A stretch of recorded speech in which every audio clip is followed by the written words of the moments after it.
তো হ্যালো বন্ধুরা, কেমন আছো তোমরা? সবাই আশা করি খুব ভালো আছো। আমি এখন কাজ থেকে এসে রাত্রিবেলা বাইরে বসেছিলাম, তো কারণ বসে আছি, তোমার এই জায়গাটা ভালো করেই চেনো। তো এই জায়গাটায় আমি বসে আছি বাড়ির ফ্যামিলির সাথে কথা বলার জন্য, কারণ ভেতরে নেটওয়ার্ক পাওয়া যায় না। তো গত কয়েকদিন ধরে আমি নোটিস করছি, কয়েকদিন মধ্যে প্রায় 12-13 দিন হয়ে গেল নোটিস করছি যে এখানে চাঁদ দেখা যাচ্ছে না। চাঁদ আমি গত 12-13 দিন ধরে চাঁদ দেখতে পাইনি। আকাশের দিকে চারিদিকে দেখো, আকাশের দিকে চাঁদই দেখা যাচ্ছে না। দেখেছো,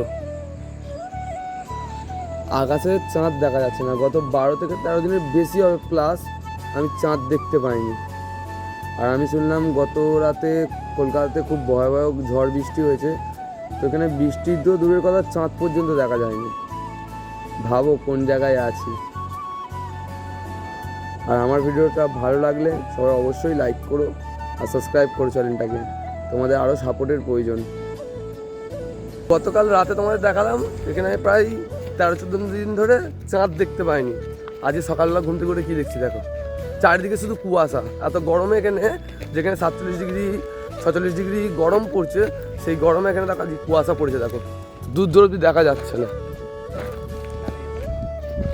বাট ঠান্ডা নাই, ঠান্ডা এখানে একদম নেই, কিন্তু কুয়াশা। সকালবেলা ঘুম থেকে উঠে দেখেছি খুব পরিষ্কার, হঠাৎ দেখে এত কুয়াশা, মানে দূরে দেখা যাচ্ছে না। দেখো এত কুয়াশা, ওখানে ব্রিজটা তোমরা দেখেছিলে, এত কুয়াশা, সেই ব্রিজটাও দেখা যাচ্ছে না, এত কুয়াশা পড়েছে। কিন্তু ঠান্ডা একটুকু নেই, গরম আছে। এখানের আবহাওয়া কখন কি হচ্ছে কিছু বোঝাই যাচ্ছে না।